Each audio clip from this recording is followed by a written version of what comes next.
Hello and welcome to another Mathematic webinar.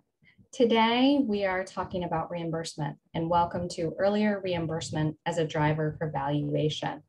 This webinar is hosted by Boston MedTech Advisors, and we have a fabulous speaker with us this morning, David Barone, who's the principal of Boston MedTech Advisors. Joining him is Andrea Nadai, and she is a director at Boston MedTech Advisors. My name is Nicole Owens. I'm the Director of Marketing Communications for MassMedic. If you're not familiar with our organization, we are a medical device trade association for those in New England, and we work to bolster the industry through education, through events like this, connection, awareness, and advocacy. So before I turn it over to David, just quick housekeeping note. We are going to have ample time for Q&A at the end of the presentation, so please feel free to feed in your questions. Please use the Q&A function at the bottom of your screen, and we'll be able to address those at the end of the webinar. Also, this webinar is being recorded, so anyone who registered for it will get it after. All right. I think those are all the housekeeping notes. So without further ado, I'm going to turn it over to David.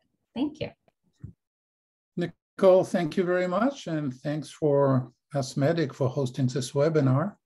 I'll start sharing my screen.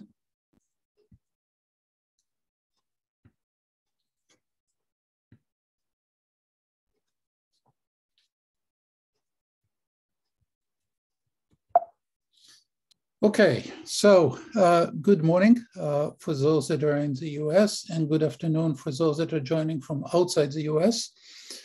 The title for the presentation today is Earlier Reimbursement as a Driver of Valuation for Medical Device Companies, but the subtitle is really the more important, and it is Why Developing Reimbursement Strategy is Critical for MedTech Companies. My name is David Barone. I'm a principal of Boston MedTech Advisors. I've been in the industry for virtually all my professional life in different capacities, developing technologies, marketing new medical technologies, involved in business development, regulatory issues.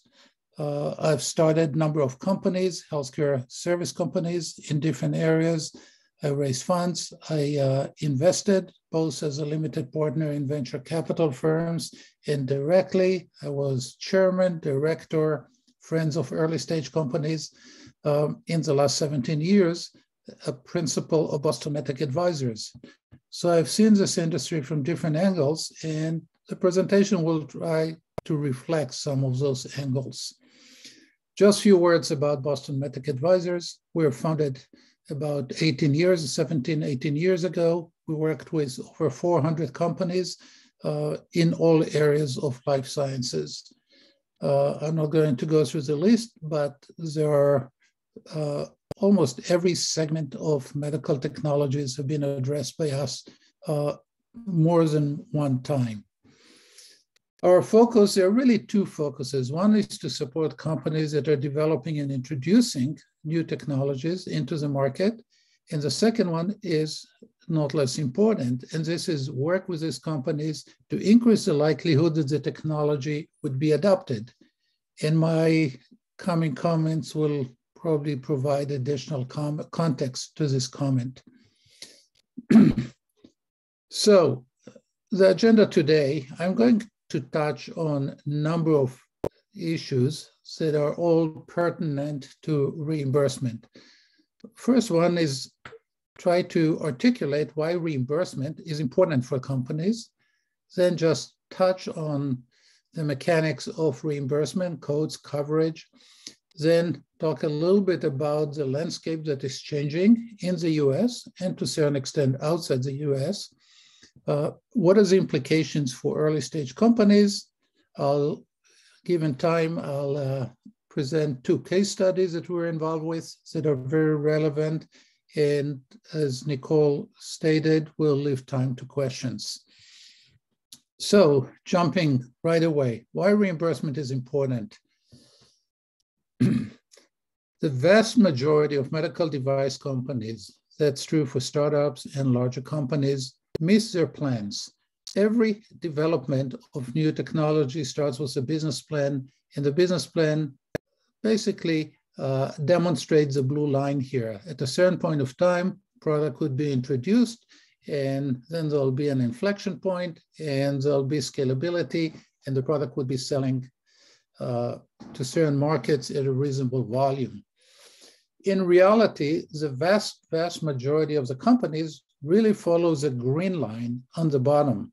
Once a product is introduced, it remains very episodic. It never really gained market adoption, where market adoption is a vague definition to a time or situation where a subset of the market is using the product or the service on a regular basis. It's really less than 10% of all the companies that introduced products to the market, went through all the development and regulatory phases, start to sell the market as a product in the market that eventually reach adoption. And those that are reaching adoption, in most cases, it takes them much longer than what they have envisioned originally. What led to this paradigm, or what I call the adoption paradox? On one hand, there is an ongoing need for new technologies, and this need is only increasing for all the reasons that we all know.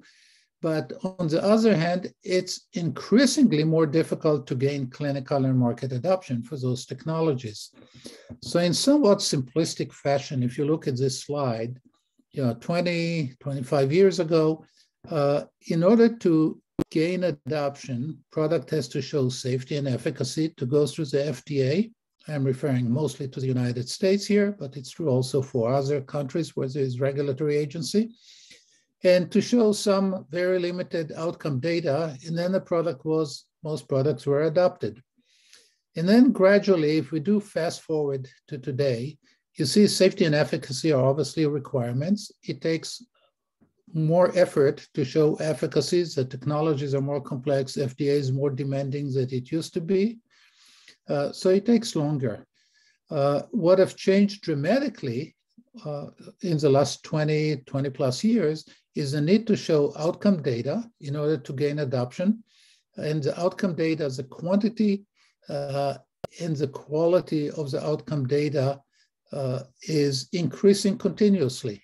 If somebody developed an implant, an orthopedic implant 20 years ago and wanted to bring it to the market, they showed typically the results after 30 days or 60 days, and that was one study. And that was enough to start to convince orthopedic surgeons to start using the product. Today, other than very few early adopters, the market is looking for more and more data. So if it's the same orthopedic implant, now they'll expect maybe 2 years of data, if not more, or outcome data before they are comfortable with changing what they are doing today into a new product.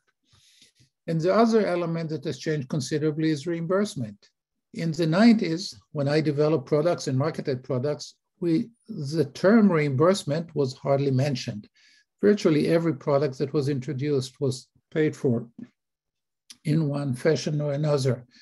And today, none of you would have participated here if you would think that reimbursement is a significant issue or barrier to adoption. Payers are very involved in deciding what to cover, what not to cover, and the requirements that they have to provide coverage is increasing all the time.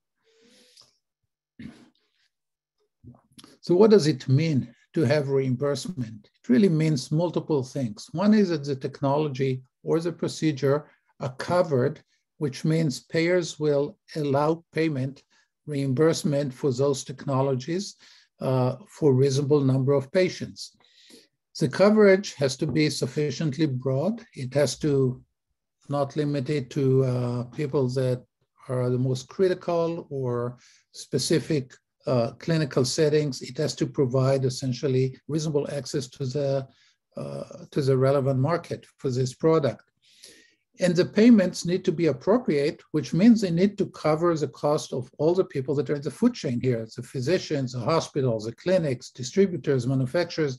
Everyone essentially needs to get a piece of that reimbursement. It is important to understand also to recognize that favorable reimbursement doesn't guarantee utilization of the technology. There are many codes and many procedures that have great reimbursement and no one is using them for various reasons.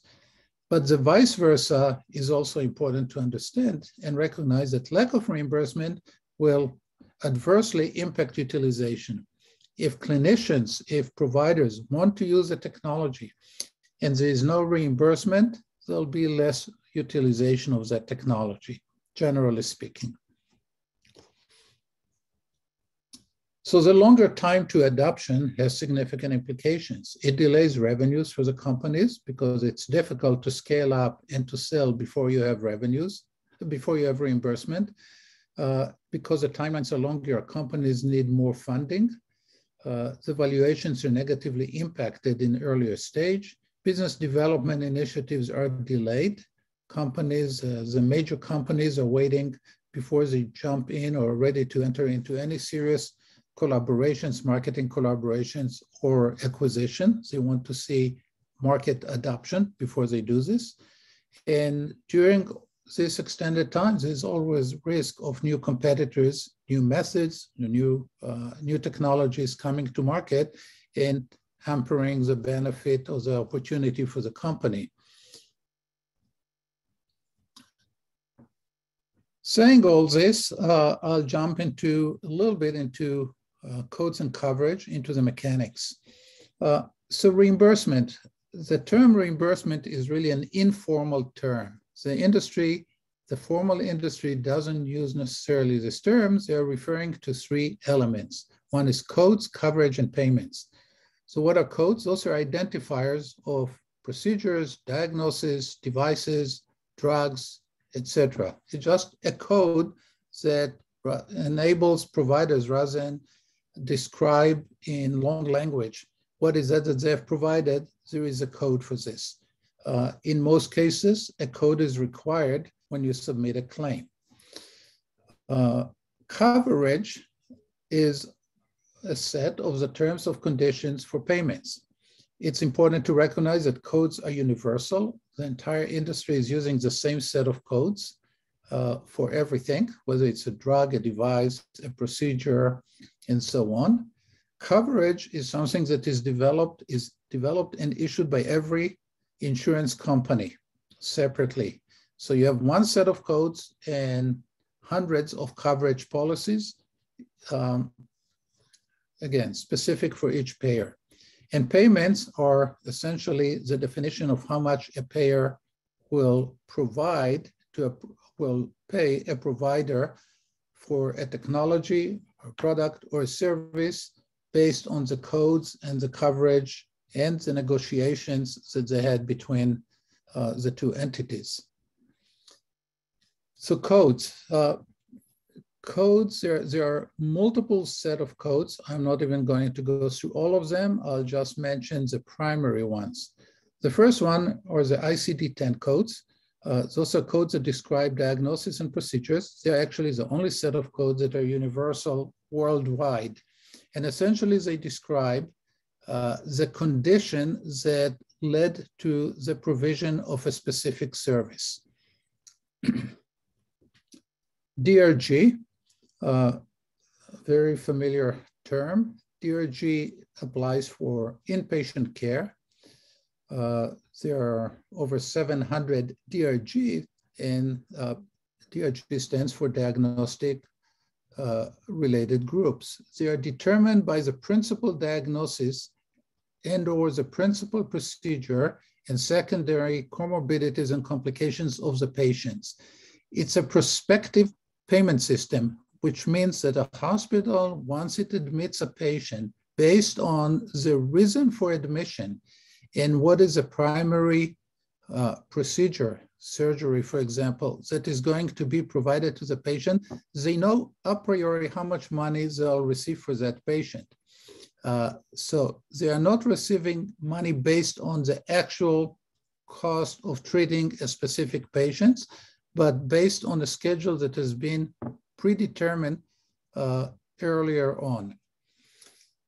The DRG payment covers everything that is associated with an inpatient stay, from the moment the patient was admitted until the discharge, including all the nurses' care, room and board, diagnostic, use of OR, any other ancillary services, imaging, everything. There is one notable exception, and those are the payments to physicians involved in the care. Physicians are paid separately because in most healthcare systems, including most hospitals, they're really a separate economic entity from the hospital. Another set of codes, pronounced HCPCS, they describe items, supplies, non-physician services that are not covered by payments for other services. So those are typically codes for products. I mean, there are some services that also are covered by this set of codes, but those are almost the exception. It's drugs, devices, products that are used outside the inpatient space. In the inpatient, providers don't need a code because they are not submitting claims for individual products used within the hospital. CPT codes, those are probably the most significant for most companies. They are used to report the medical, surgical, diagnostic procedures and services. They are maintained by the American Medical Associations. It's worth mentioning some recent initiatives of the AMA, or the AMA CPT Advisory Board, trying to catch up essentially with the development of new technologies. So they are very busy dealing with how to code digital services, remote monitoring, therapeutic and remote therapeutic services, AI-based technologies, software-only devices, essentially technologies, non-traditional technologies that historically had hardware or hardware and software associated with them. So that's very applicable to many companies that we are working with. It's important also to note that there are two primary categories of CPT codes, Category 1 and Category 3. Obviously, there is also Category 2, but it's almost irrelevant for majority of the companies. Category 1 are the primary CPT codes, permanent CPT codes. They're noted by 5 digits, numerical digits. If you see a CPT code 1, 2, 3, 4, 5, that's Category 1. Getting a Category 1 CPT code requires meeting significant requirements, including, and those are not all the requirements, there need to be multiple publications, multiple studies that have been published in peer-reviewed journals. At the time of the applications, there need to be already an installed user base of the technology or the procedure in the US. So you cannot submit, you can submit an application wherever you want, but it's not going to be approved if there is no utilization, already a utilization of this technology. And while it's not a formal requirement, de facto, in order to get approval for a Category 1 CPT code, there need to be support of the code of the application from the relevant professional society. While everyone can submit a code, it could be every individual, every company, and majority of the applications are submitted by companies that are involved with the product. The relevant professional society needs to be in support of this code. Without such support, it's highly unlikely that the AMA CPT committee will approve an application. Once a code is being issued, each payer will decide whether to cover and reimburse that code. And when there is a CPT Category 1, reimbursement is more likely. It's absolutely not guaranteed. there may be delays in getting reimbursement, but essentially it's more likely. It's more likely because there are multiple publications, there's already an installed base, there is experience, and so on. Because there are significant barrier for getting category 1, the AMA has also developed a category 3 CPT codes that are assigned to emerging technologies and services that do not meet the requirements for a category 1 code. The barrier or the requirements for obtaining category 3 are significantly lower, very significantly lower than those for category 1. Category 3 codes are intended to be temporary, to stay in effect only for 5 years until they are replaced by a category 1 code. And if they are not replaced by a category 1 code, they are likely to be deleted completely. Reimbursement for category 3 code is possible, but it's less likely than for category 1. It's less likely because generally for those category 3 codes don't have enough evidence to support coverage policy, favorable coverage policy by the payers. But as a body of evidence is increasing, there's clearly more and more category 3 codes that are being reimbursed. So it's a very good bridge between the introduction of a new product and a category 1 product. And as a result, the vast majority of new technologies, probably 90% of all new technologies that are introduced now into the market are starting with category 3 before they transition into category 1. I'm not going to go through this chart. It just provided here for illustration as to what it takes to develop a category 1 code. It's a very lengthy process. It takes, if approved, if an application is approved, it takes about 1.5 years up to 2 years from the moment the application is submitted until the code is published and can be used by payers. During that period of time, the application has to be approved. And then once an application for category 1 is approved, there is a process of determining what is the economic value, essentially how much Medicare is going to reimburse that procedure or that technology, if that procedure is going to be covered. And once Medicare determines the reimbursed amount, going through a very structured process that takes almost a year to go through, then other payers will use it essentially as a benchmark to decide how much they'll pay for that code. Just anecdotally, the coding industry is very significant. It's important. Everything that is being done requires a code. Every claim, and there are about 1.5 billion claims submitted in the United States a year, requires a code. So there are about 100,000 individuals in the United States that are professional coders.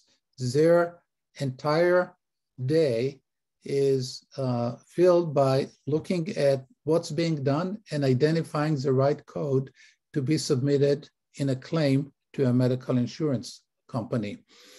In spite of all the structures and in spite of all this work by the coders, it's important to recognize also that close to 15% of all the claims are denied. 200 million claims a year are denied for various reasons, because they are not done right, something is missing, something is inappropriate, the coverage doesn't fit the ICD-10 or the CPT code, et cetera, multiple reasons for denial.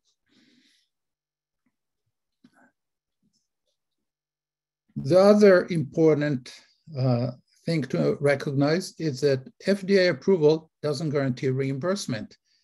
If it would guarantee, then every product that is being approved by the FDA will have reimbursement. That's absolutely not the case. The reimbursement process starts, with exception of category 3 codes, can start only once a product has FDA approval. FDA approval is a requirement for most codes, but there are additional requirements. FDA approval provides essentially the license to start marketing a product in the US. The payers subsequent to this, once a product can be sold in the United States, each payer will decide whether to cover the device or the procedure. The most important requirement for developing reimbursement is appropriate clinical evidence. For many approvals, FDA requires clinical data, especially if it's a new technology, a new method for conducting a procedure.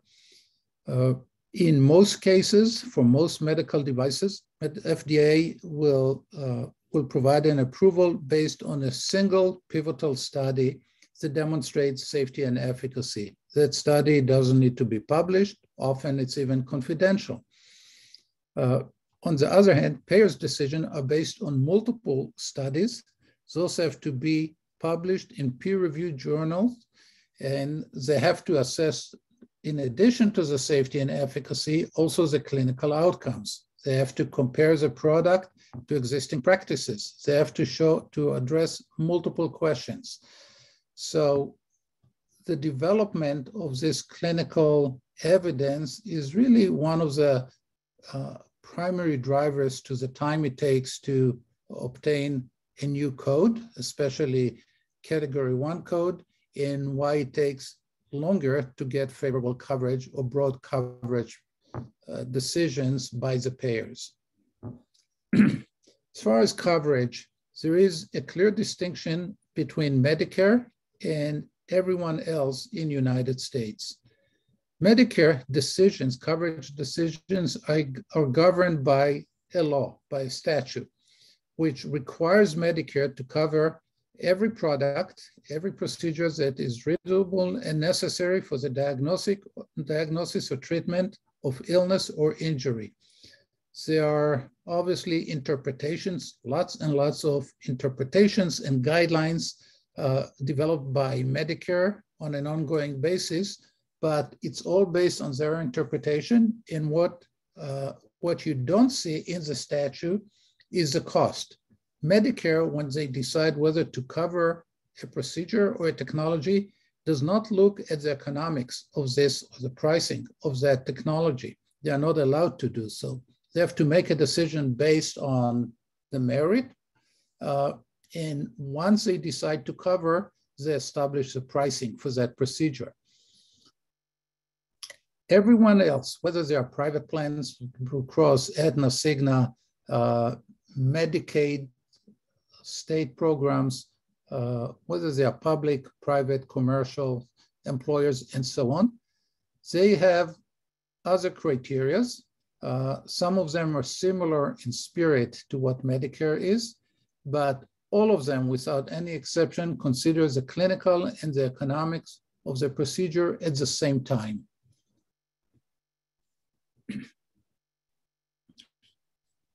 So I think that most of you know that in the United States, reimbursement is really driven, has been driven, is still driven by a fee for service.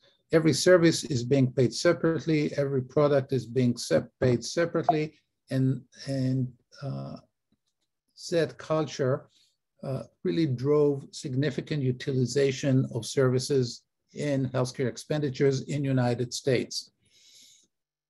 Before we get into the changing environment, it's important to recognize that in the United States, there are lots and lots of healthcare systems, each one with different economics, each one is dealing with different population, each one it has its own focus. I'm not going to get into the entire complexity. I'll just mention the three primary categories of payers. The first one is Medicare. It's a federal program. So it's the same program for the entire United States. It addresses all individuals that are over 65 years old, as well as people that are permanently disabled at a younger age, below 65. They are responsible for about 17% of the population in the United States, or much larger portion of the money spent, and I'll talk about this in the United States. In recent years, we see the development, growing use of Medicare Advantage plans. Those are essentially commercial plans run by commercial payers, managing on behalf of Medicare beneficiaries. And today, it's over 35% of all Medicare beneficiaries are already managed by those Medicare Advantage plans. And that has implications on reimbursement also. Medicaid, those are state plans. So each state has its own plan. So there are 50 Medicaid agencies. Each one is running separately, is managed by the state, by each one of the state. They're intended to provide care, to provide funding for care for the lower income populations. They are treating now about over 25% of the population in the United States. The numbers have increased during the COVID based on various provisions. Historically, it was 20%. So it's somewhere around 25% are managed by Medicaid. And then the rest are, majority of the rest are insured by commercial private insurance plans. The vast majority of them are covered through employers that either fund or subsidize the healthcare for their employees. Many of the larger employers are self-pay or self-funded, which means they essentially take the entire financial risk or the vast majority of the financial risk, but they always run the plan, the reimbursement and the coverage through one of the structured health plan, even though they are responsible for the money.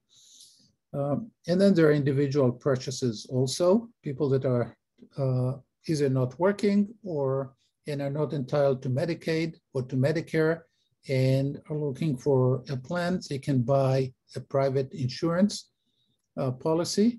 And then there are about 10%, in spite of the myriad of plans that are available in the United States, there are about 10% of the population that doesn't have any insurance plan. How much money is being spent in the United States? About $4 trillion are spent, it's over $4 trillion are spent each year on healthcare in the United States. That translates to over $12,000 for every individual person in the United States on the average. Obviously, some are using very little and many are using much more. And that $4 trillion, over $4 trillion, is approaching 20% of GDP. It was less than half of it in 1980. So the cost of healthcare, the expenditures for healthcare in the United States are growing on an ongoing basis in the United States. And just as a point of reference, in the average in the OECD, in all other OECD countries, is less than 10%. It's about half of what United States is spending as a percent of GDP.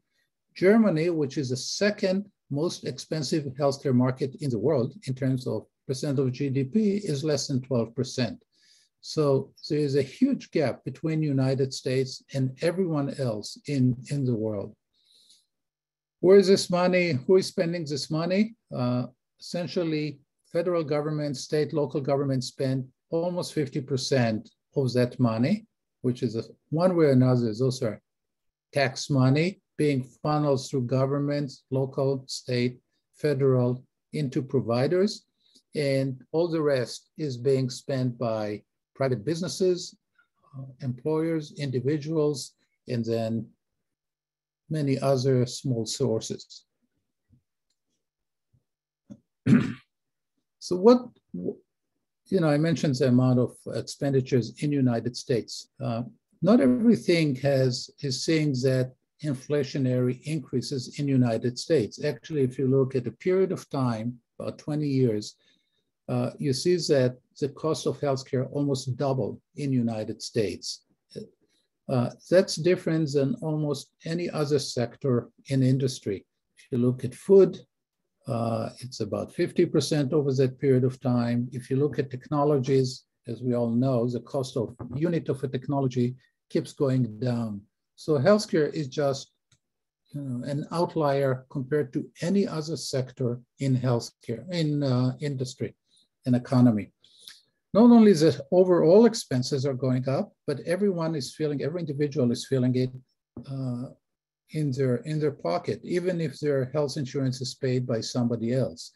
If you look at the deductibles, essentially out-of-pocket expenditures for individuals, on the average over the last 10 years, they've been doubled in United States, where everything, if you look at everything else, overall inflation, if you look at how much people earn, it's a fraction. It's about 1/5 or 1/10 of what the cost of healthcare. So for every business, for every individual, and for the government, the cost of healthcare is just getting out of hand. And people are trying to figure out what to do about this. And in a very, very high level view, the change that is being, the changes that are being implemented in healthcare reimbursement are intended to shift the focus or to shift the structure from paying for volume to paying for value.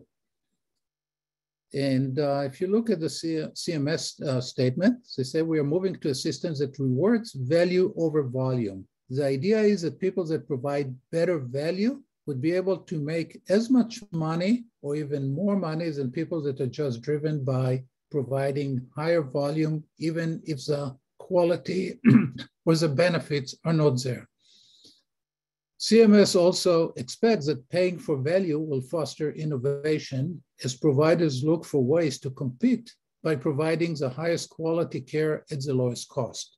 And here they're obviously referring to us, to medical technology companies. So what is value? Value is measured by the patient's health outcomes per dollar spent.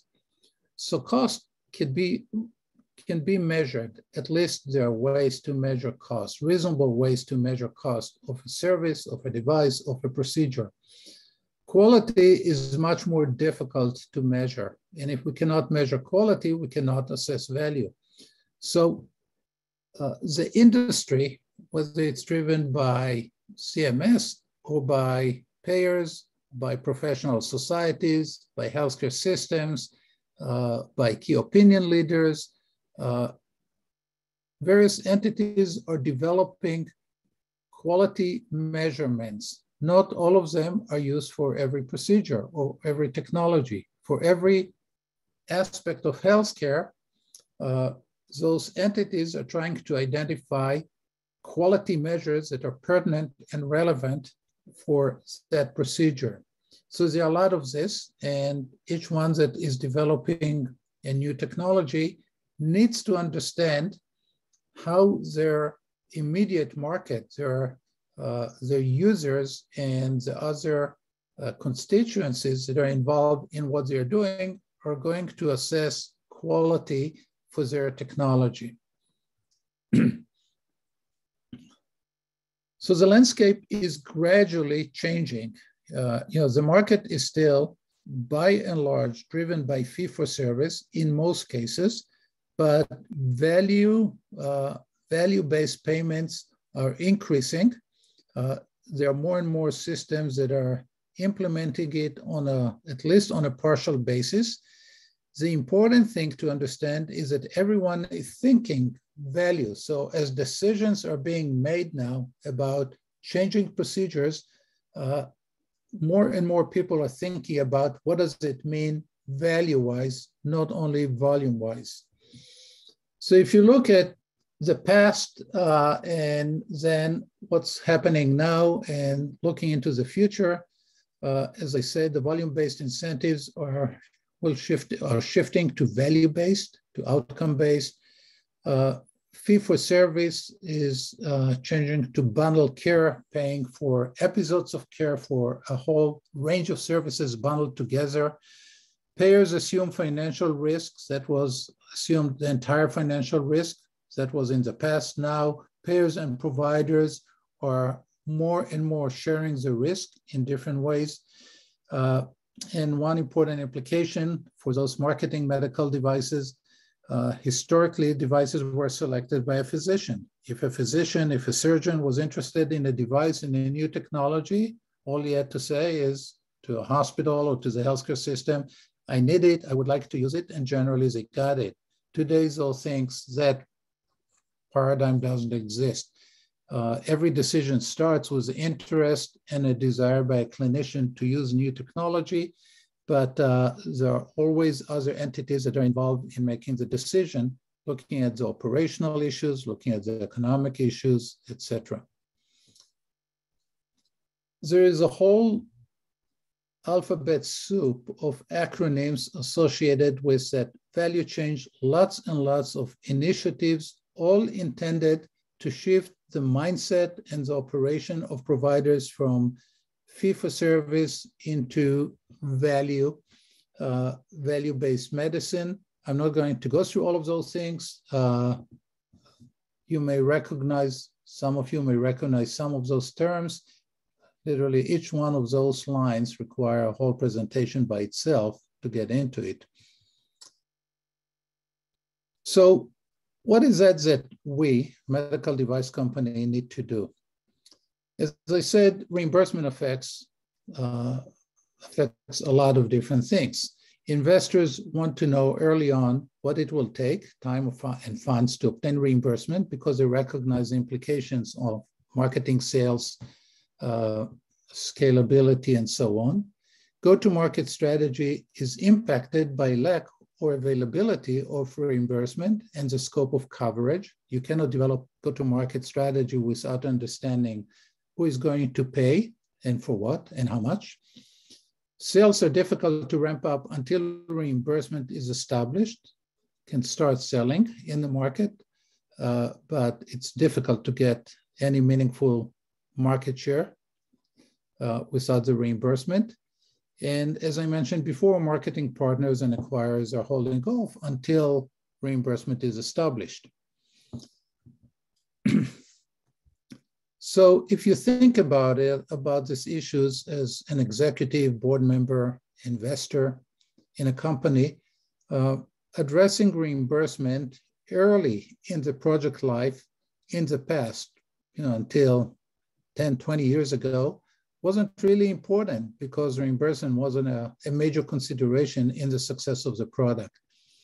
And as respectively, failure to address reimbursement early in the project life wasn't a big deal. Even at healthcare, at Boston MedTech Advisors, when we started 17 years ago, limited number of companies came to us and wanted to work on reimbursement in early stage. Usually they wanted to work on this once they were in the market. Today, the majority of the companies that work with us want to understand reimbursement very early on.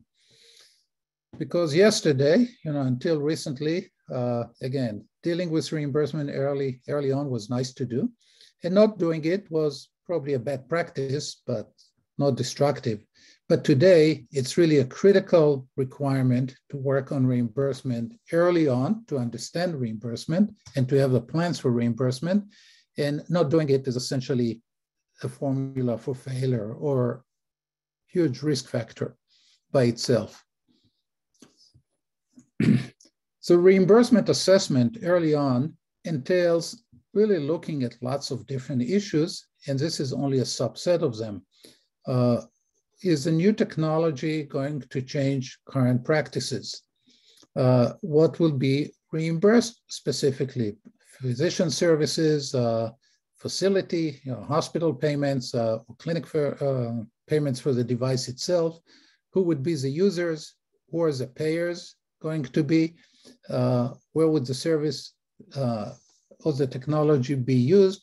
Any one of those dots here affect the strategy in one fashion or another, or vice versa. the strategy has to be tailored to a subset of those points.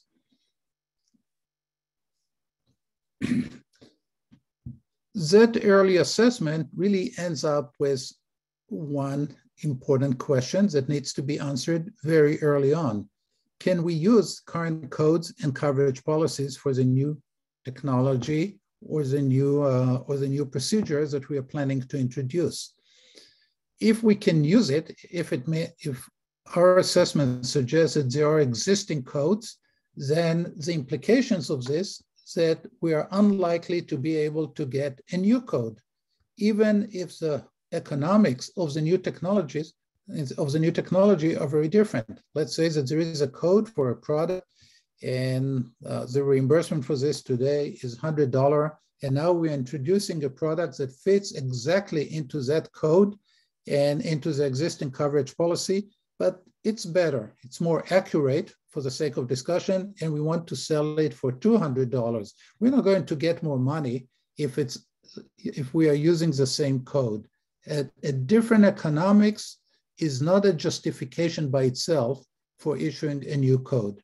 So we need to understand, essentially to triage our assessment by understanding whether we can use or have to use existing codes, or if not, then we understand the optional methods and strategies for developing a new code, and based on this strategy, develops a roadmap. And the roadmap is going to affect the product design, the regulatory, as I said here, the reimbursement plan will affect all key activities of the companies, even in the pre-market or in the go-to-market. It will affect what the product configuration need to be. It will affect how we approach the FDA and what is the approval that we are seeking from the FDA.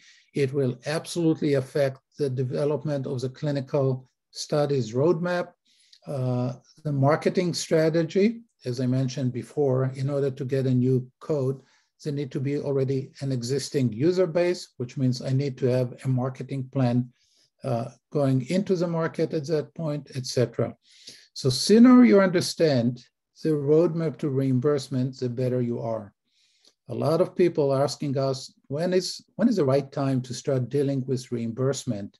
And the question is very important, and the answer in most cases is very simple either. It's really on day one. At least start developing some level of understanding. If you try to address it later in the game, you are most likely to end up saying something like, gee, I wish I would have known this 2 years ago, we would have done things differently. We are trying to avoid those statements. So I'll just end up with 2 case studies, just maybe to illustrate the impact of reimbursement on valuation of companies or commercial success of companies. One is a diagnostic product for sleep apnea, WatchPad, that is used at home. It was introduced by a company called Itamar Medical about 15 years ago. For a good number of years, the product really didn't catch up in the marketplace, didn't get any real traction because there was no reimbursement for this code. We worked with a company on developing reimbursement, actually initially through Medicare, and then getting CPT codes, and then working on expanding the coverage. And that enabled the company to start scaling up sales in the marketplace. By the time we got to about $50 million in revenue in the market of sales, it's $50 million in run rate. Last year, they were acquired by a Boston-based company, Zoll Medical, for about $500 million. Another example, Novocure. Novocure is a company that developed a very innovative treatment for solid tumors, for cancerous tumors. The first application that they got approval for is glioblastoma, brain cancer. We worked with them on trying to develop reimbursement And that development of reimbursement led to development of or recommendation as to how to structure the delivery of care, essentially making the companies a provider of care. Respectively, they're able to develop the codes for this procedure. They are able to get about $10,000 per patient per month for a product that is used 24/7. Essentially, it's an ambulatory care. So patients are using them for months or sometimes over a year. The company, just based on the initial indication of glioblastoma, which is one of the smaller cancers in terms of prevalence, has already reached revenues of about $500 million, and the valuation is now $8 billion, although the company is still not profitable. They're spending a lot of money on developing other indications. So with those examples, I'll thank you for your listening, and I'm happy to address questions. Okay, thank you, David. So we do have a few questions. First of all, who are the major categories of payers, and what would you say are their biggest challenges currently getting attention? So the most significant payer in the United States is Medicare. So for significant number of technologies, it's important to understand and Medicare requirements, Medicare views, and to get coverage from Medicare. Medicare is essentially a bellwether. Most payers, once Medicare cover a procedure, it would be difficult for them to withhold coverage, at least for a long period of time.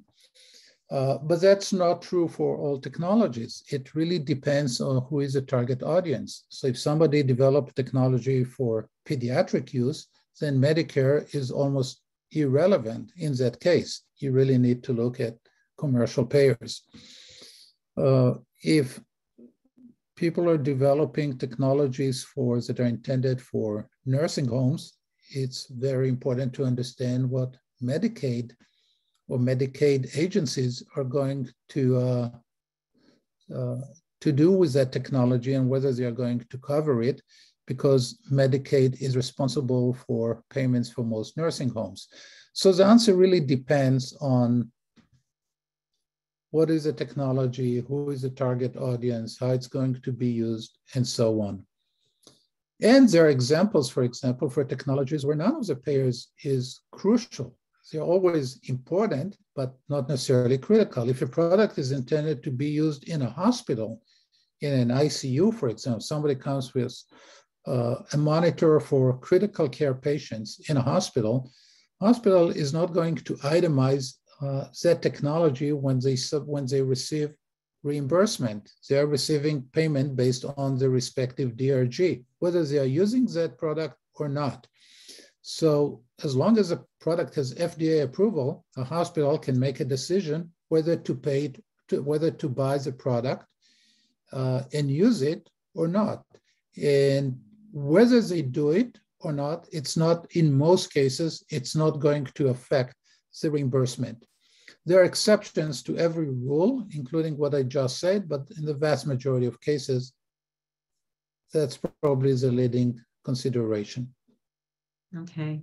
What about the process of getting reimbursement for AI products? Does it differ substantially from non-AI digital health products? So again, everything depends. AI is a very large category, and it depends what the product is used. So the first consideration is, what is the product intended to use, how it fits into the clinical practice.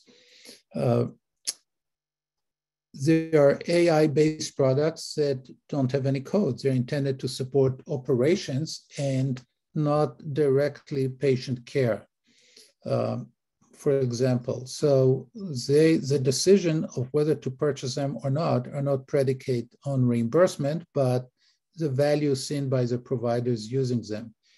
If it's intended to be used in a product that is part of healthcare, then the question is whether this product is going to be reimbursed. Leave aside the fact that it's AI, it includes AI or not. The question is whether the product is going to receive its own reimbursement, or the procedure using this product are going to receive their own reimbursement, or whether they are just part of another code. For example, there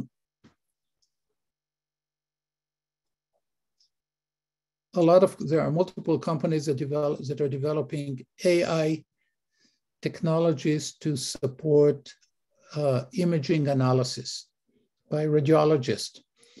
Payers pay radiologists for interpretations. They are not paying them more for using software for using specific software that helps them be better radiologists or more effective radiologists. There's a payment for interpretation of an MRI scan or CT scan and so on. So in a situation like this, the AI product historically didn't receive or didn't get its own code or didn't require its own code because there was no incremental payment. That may change, by the way, down the road. If it's assumed that the product, or if we assess that the product deserves to have its own reimbursement, it meets the criteria to having its own code and its own reimbursement, then the question of how do AMA,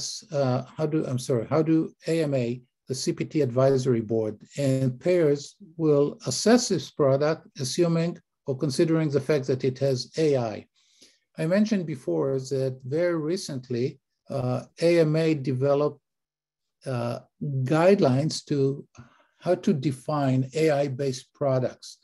And there are 3 categories based on how autonomous the product is based on the AI, whether it's intended to support a physician on one hand, or on the other hand, whether it's supposed to replace what the physician is doing and provide automatic analysis. Actually, there is one code for an eye exam that entails diagnosis of diabetic retinopathy that is the first code that is being granted for a product that is doing the entire work in lieu of a physician, doesn't need a physician to be involved at all.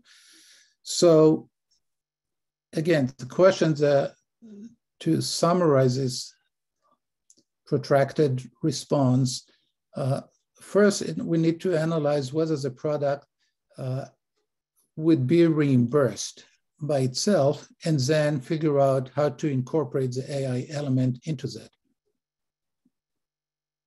Okay. Concerning Itamar, why was it important for them to get coverage before obtaining the CPT code?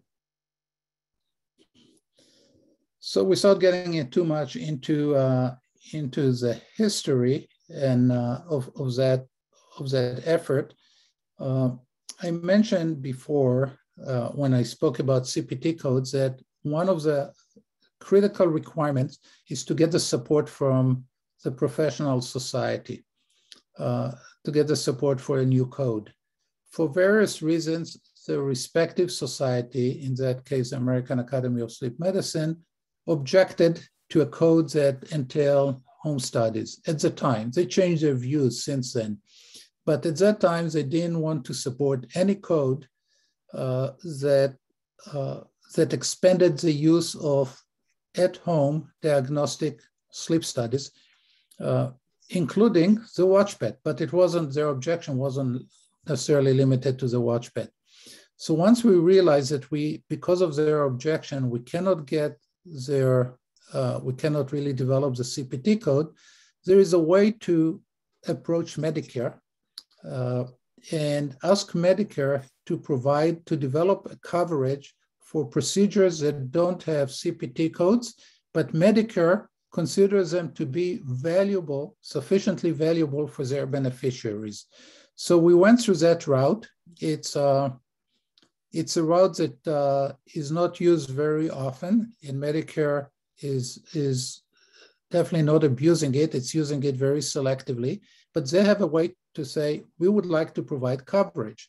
And if they decide to provide coverage, now there need to be, in order to submit claims, there need to be a code. So Medicare can submit a code that is being used in lieu of a CPT code. It's called HCPCS code, G code, that once it's issued, the entire industry can use it. So that's what we convinced Medicare to provide coverage. Medicare issued their own codes. Those are temporary codes, good for a few years. The entire industry was able to use these codes. Gradually, some payers, gradually other payers started to provide coverage. At that point, the American Academy of Sleep Medicine realized that it doesn't make sense to continue to object to what's being done anyhow in the marketplace, and they supported the issuance of new CPT codes that gradually replace those Medicare codes. So reimbursement, I mean, the lesson from this is reimbursement is in the United States is very complicated and very multifaceted environment. And there is always more than a singular strategy of how to develop reimbursement and how to introduce a product to market. And for every company, it's important to understand the different options. And once they understand, recognize the different options, work with people like us or other experts in order to help them develop the optimal strategy and plan for them. And there's no one plan and one roadmap fits everybody. It's always has to be tailored in a very customized way. Okay, great. So I know there are a number of additional questions, but I also know we are running out of time. So with anyone having other questions they'd like to address, we're always happy to send them to David at Boston MedTech Advisors, and he would be happy to respond. His email is dbarone@bmtadvisors.com. And I'm going to try to put it in the chat. And I'm going to turn it back to Nicole right now. Thank you so much. What an amazing presentation. And obviously we have lots and lots of questions. So as Andrea said, David's email is in the chat. Please feel free to reach out to him directly with any questions you may have. We are going to share these slides after. We're also going to be sending out a recording of this presentation. So with that, I thank everyone for attending. I thank Boston MedTech Advisors for their sponsorship of this webinar. We cannot put on these great educational sessions without support from our sponsors. So thank you very much for that support. And I encourage you to visit massmedic.com, go to our events page and stay up to date on all of the great educational opportunities we have going on. Thank you for attending, and we'll see you next time. Thank you, Nicole, and thanks, MassMedic. And thanks to everybody that attended. Thank you.